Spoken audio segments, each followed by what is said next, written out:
Hello दोस्तों, आपका स्वागत है वैदिक मंत्र के में।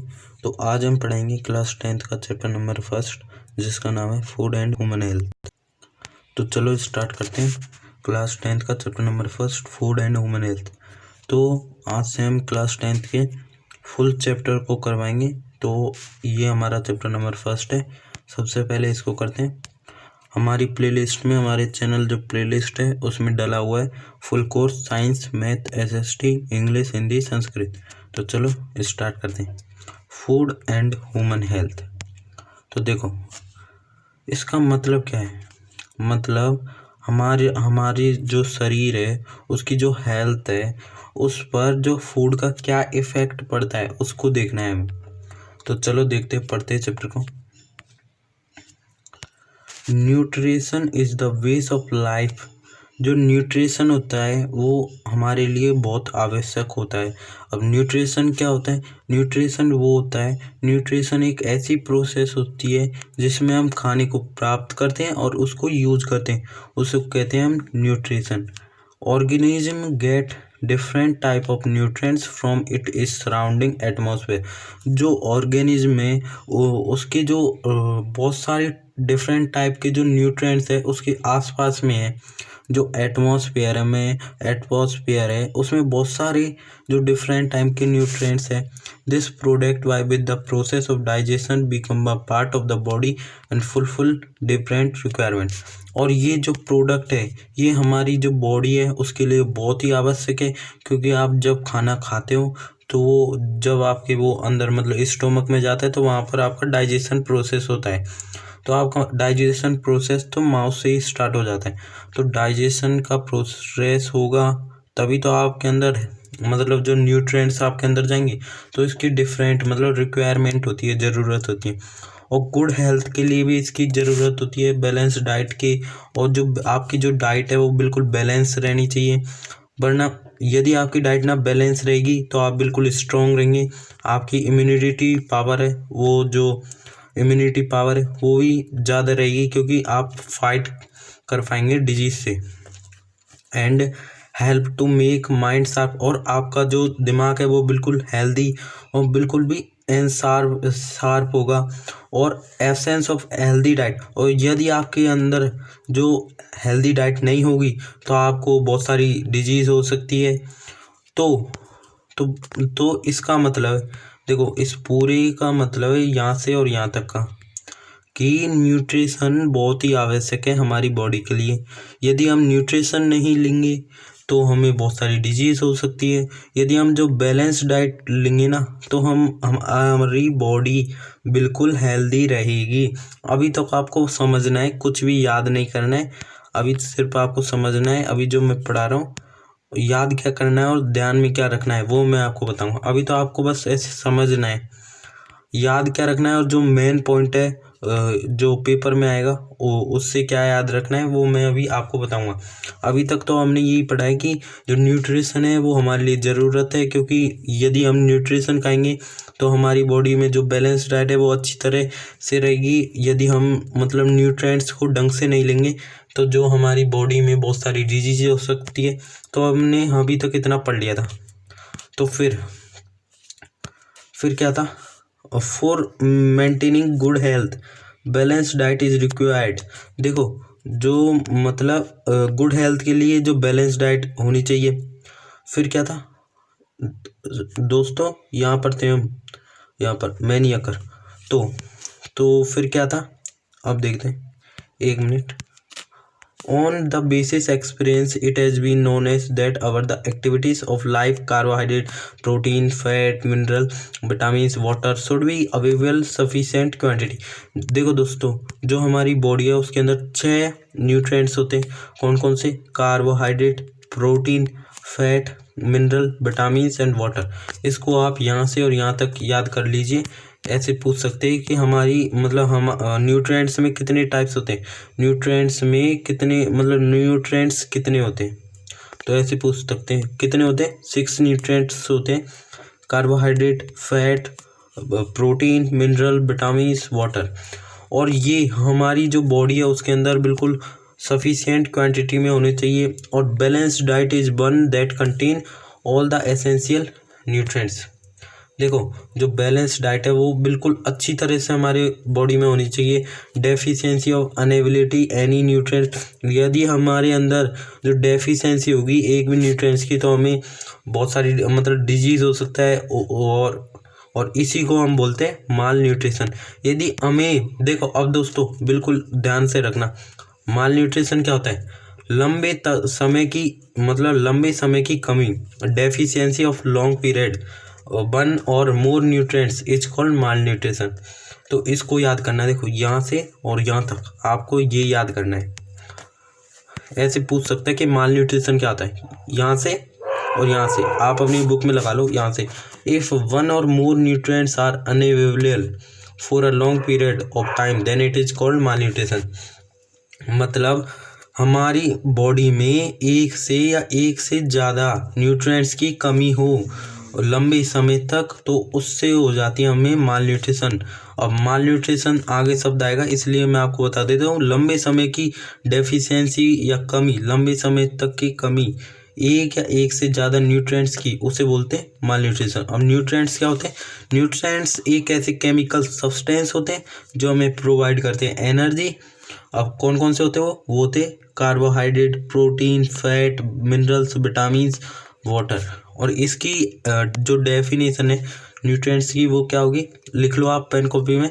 देखो दोज केमिकल सब्सटेंस, देखो मैं लिख देता हूँ, दोज केमिकल सब्सटेंस, बोल देता हूँ आप लिख लेना। Those chemical substance which provide energy our body is called nutrients.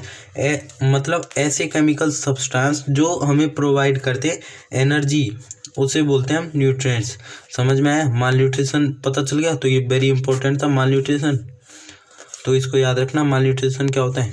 फिर the affect of mall nutrition can be seen body in many ways.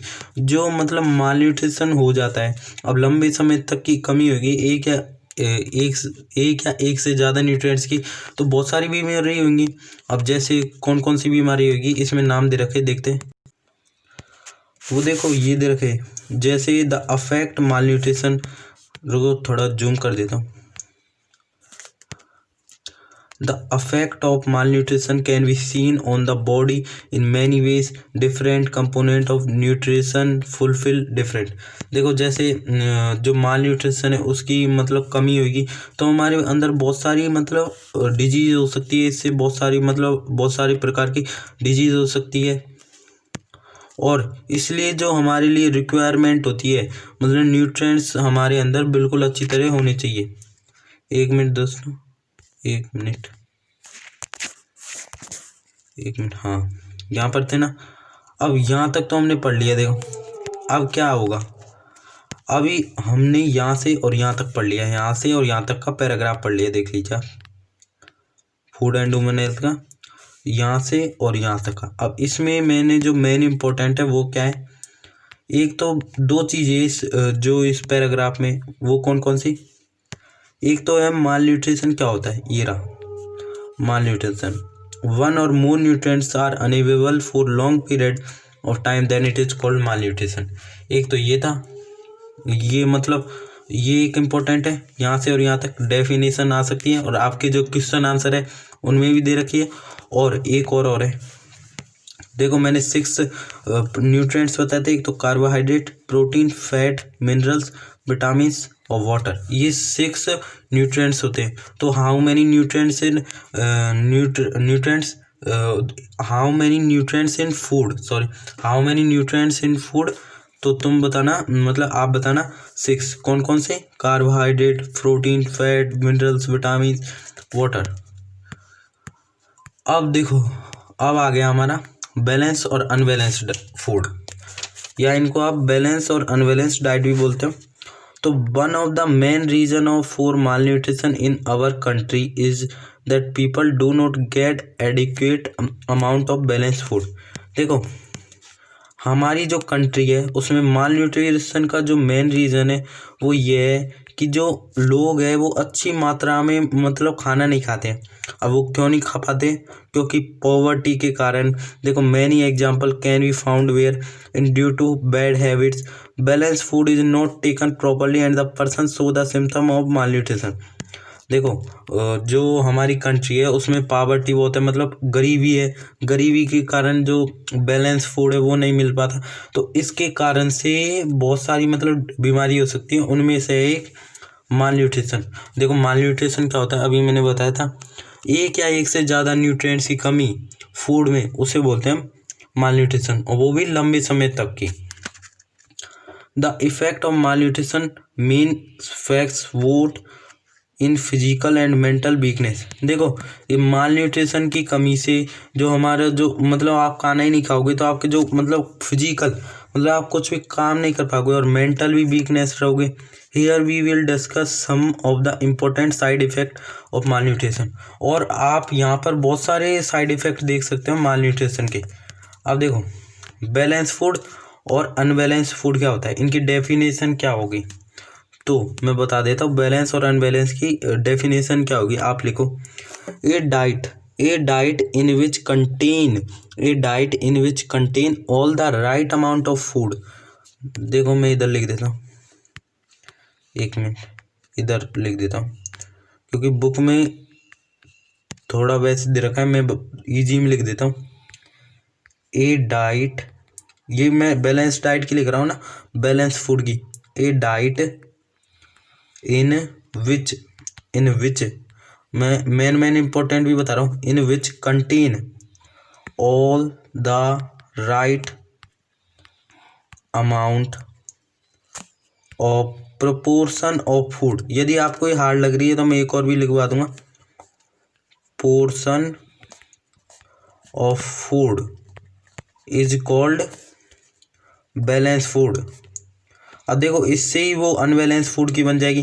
देखो ये क्या लिखा, ए डाइट मतलब a diet in which contain CONTAINS contains all the right amount of, यहाँ पर food और आएगा बीच में, food proportion of food is called balance diet. मतलब एक ऐसी डाइट जिसमें जो मतलब जो न्यूट्रिएंट्स है वो बिल्कुल सही मात्रा में हो, उसे तो बोलेंगे हम बैलेंस डाइट, बैलेंस फूड। और एक ऐसा मतलब एक ऐसा खाना जिसमें जो न्यूट्रिएंट्स है वो मतलब बहुत ही कम मात्रा में हो, तो उसे बोलेंगे हम अनबैलेंस्ड फूड। समझ गए। अब विटामिन माल न्यूट्रिशन, अब देखो इसमें मेन क्या था, इसमें था एक तो बैलेंस और अनबैलेंस फूड। अब मैंने बता दिया है, वरना ईजी सी लैंग्वेज में बोलूँ तो a diet in which rich nutrients is called balance food, a diet in which do not rich food is rich nutrients is called unbalance food. तो इसी को बोलेंगे हम बैलेंस और अनबैलेंस फूड। तो आप लिख रहे हो ना, मैं बोल रहा हूँ देखो, और आप लिख लीजिए। अब देखो अभी हमने माल न्यूट्रिशन पढ़ा, अब देखो इसके माल न्यूट्रिशन के कुछ टाइप होते हैं, बहुत सारे होते हैं, लेकिन हम पढ़ेंगे इसमें 3 टाइप हमारी बुक में दे रखे हैं जितने। पहला है विटामिन माल न्यूट्रिशन, फिर सेकंड हम पढ़ेंगे प्रोटीन माल न्यूट्रिशन, ये दे रखा, और थर्ड हम पढ़ेंगे मिनरल माल न्यूट्रिशन। तो सबसे पहले स्टार्ट करते हैं कि जो विटामिन माल न्यूट्रिशन क्या होता है। Vitamins are a very minute part of the body, but they are functionally very important. Clear symptoms are seen if one more vitamin are absent in the diet. The table given below the different disease and their symptom due to the deficiency of vitamin। देखो vitamin माल nutrition क्या होता है, यहाँ पर इतनी बड़ी definition दे रखी है। वैसे आपको मतलब समझ में नहीं आ रहा होगा इतनी बड़ी डेफिनेशन। देखो बहुत ही ईजी है। विटामिन की कमी मतलब विटामिन की कमी, लंबे समय तक विटामिन की कमी होने को ही विटामिन माल न्यूट्रिशन कहते हैं। मतलब विटामिन माल न्यूट्रिशन की विटामिन की कमी से विटामिन माल न्यूट्रिशन होता है। इतनी सी डेफिनेशन है कि देखो यहाँ पर लिख देता हूँ, एक मिनट, यहाँ पर लैक LAC के लैक ऑफ, इसको बड़ा करता हूँ, फिर से लिख रहा हूँ, lack of vitamin lack of vitamin in which our body due to the vitamin malnutrition। आप लिख देना। देखो LAC की lack of vitamins in which our body due to the vitamin malnutrition। अब देखो मैंने डेफिनेशन भी बता दिया कि विटामिन की कमी होना, lack of vitamins in which our body due to the malnutrition. तो ये है इसकी डेफिनेशन, समझ गए। अब विटामिन माल न्यूट्रिशन से कौन कौन सी मतलब डिजीज होती है उनको देखते हैं। सबसे पहली देखो इनके साइंटिफिक नेम भी दे रखे हैं यहाँ पर, वो भी याद रखने। सबसे पहले विटामिन ए। विटामिन ए से डिजीज होती है नाइट ब्लाइंडनेस, और नाइट ब्लाइंडनेस को बोलते हैं हम रतौंधी। मतलब जो अंधेरे में देखने में प्रॉब्लम होती है नाइट ब्लाइंडनेस में। अब इसके सिम्टम्स क्या है वो आपको खुद को याद करने पड़ेंगे। देखो इसका मतलब है unable to see at night in और इन लाइट, मतलब जो अंधेरे में ढंग से दिखाई नहीं देता, बिल्कुल साफ दिखाई नहीं देता, तो नाइट ब्लाइंडनेस। अब नाइट ब्लाइंडनेस की कमी से होती है विटामिन ए से। नाइट ब्लाइंडनेस से क्या होता है, जो हमें दिखाई नहीं देता बिल्कुल रात में अंधेरे में, इसको हिंदी में बोलते हैं रतौंधी। विटामिन ए का जो साइंटिफिक नेम है, इनके साइंटिफिक नेम भी याद करने। जैसे विटामिन ए का हो गया रेटिनॉल, यहाँ पर दे नहीं रखा है लेकिन आपको याद करना है क्या होगा, रेटिनॉल। ये देखो लिखते जाना पूरी चीज, रेटिनॉल, RETINOL, रेटिनॉल। फिर से लिख रहा हूँ RETINOL, रेटिनॉल। तो रेटिनॉल किसका मतलब साइंटिफिक नेम है, वो है विटामिन ए का। इससे होती है नाइट ब्लाइंडनेस और रात को देखने में प्रॉब्लम होती है बस। विटामिन B2 का जो साइंटिफिक नेम है वो है थायमाइन। यहाँ पर विटामिन B1, सॉरी दोस्तों मैं इसको देख रहा था विटामिन B2 को। तो देखो विटामिन B1 से होती है साइमाइन, मतलब थायमाइन इसका साइंटिफिक नेम है। और इससे होगी बेरी, क्या होगी बेरी। इससे क्या होगा, लो हार्ट हो जाएगा। यह आपको याद करने, दो कर लेना या 3 कर लेना, लो हार्ट बीट हो जाएगी। वीकनेस मतलब मसल्स है वो बहुत ही वीक हो जाएंगी, और नर्व भी वीक हो जाएंगी। तो पता चला, देखो जो विटामिन यहाँ पर ये लिखा हुआ था विटामिन B1, इसका जो साइंटिफिक नेम है विटामिन B1 का वो है थायमाइन। समझ में आया। आपसे ऐसे भी पूछ सकता है विटामिन B1 से क्या होता है, वो होता है बेरी। और बेरी के सिम्टम्स क्या है, low heartbeat, weakness in muscles and nerves. तो समझ में आया। अब विटामिन B2, अब देखो यहाँ भी विटामिन B2 लिखा है लेकिन ये इसका साइंटिफिक नेम दे रखा है यहाँ पर। तो इसको पहले इसको याद करना है कि राइबोफ्लेविन इसका साइंटिफिक नेम है। विटामिन B2 से होती है राइबोफ्लेवोनोसिस, OSIS लगा देना है बस, इसका साइंटिफिक नेम जैसा ही है। इसमें क्या होता है, rupturing around mouth, lining skin of lips and loss memory. देखो छाले पड़ जाते, जो माउथ है उसके आसपास छाले पड़ जाते, माउथ और मतलब माउथ के आसपास, और जो मेमोरी है मेमोरी लॉस हो जाती है, मतलब मेमोरी बहुत ही कमज़ोर हो जाती है। समझ में आए। तो इतना अभी हमने पढ़ लिया। नियासिन। अब नियासिन देखो, नियासिन की कमी से क्या होता है, नियासिन की कमी से होती है पेलाग्रा। अब ये नियासिन क्या है, ये है विटामिन B3 और इसका जो साइंटिफिक नेम है वो है नियासिन। अब पेलाग्रा से क्या होता है, appearance of dry scaliness of tongue skin. इसमें भी वही होता है, इसमें क्या होता है, जलन होती है कहाँ पर, टंग पर, स्किन पर, और जो स्किन है वो ड्राई जैसी दिखती है, बिल्कुल पपड़ी जैसी दिखती है। अब 5th है हमारा एस्कॉर्बिक एसिड। एस्कॉर्बिक एसिड मतलब विटामिन C। अब विटामिन C से होती है स्कर्वी, इसकी डिजीज। और इससे स्कर्वी का जो सिम्टम्स है वो है ब्लीडिंग फ्रॉम गम्स, मतलब दांतों में मतलब खून निकलना। जब भी आप ब्रश करते हो तो दांतों में खून निकलता है क्या आपके, जब भी कुछ खाते हो तो दांतों में आपके खून निकलता हो तो आपको विटामिन C की कमी है, यानी स्कर्वी। समझ में आया। और appearance of spot the skin, मतलब जो स्किन है वो मतलब वैसी दिखाई देती है पपड़ी सी, अभी मैंने बताया था। अब लास्ट है हमारा विटामिन डी। अब विटामिन डी का साइंटिफिक नेम है कैल्सीफेरॉल, और इससे क्या होता है, इससे होता है रिकेट। क्या होता है, रिकेट। इसमें क्या होता है, जो बोन्स होती है वो बिल्कुल बेंड हो जाती है, मतलब पास में झुक जाती है बिल्कुल। और इनवर्ड बेंडिंग ऑफ नीज, और जो पैर के जो घुटने होते हैं बिल्कुल आसपास आ जाते हैं, तो इसमें ये होता है। और जो हड्डियाँ बिल्कुल कमज़ोर हो जाती है विटामिन डी में। तो समझ में इतना ये था। तो विटामिन माल न्यूट्रिशन हमने पढ़ लिया। तो अब अगले वीडियो में हम देखेंगे प्रोटीन माल न्यूट्रिशन। ठीक है।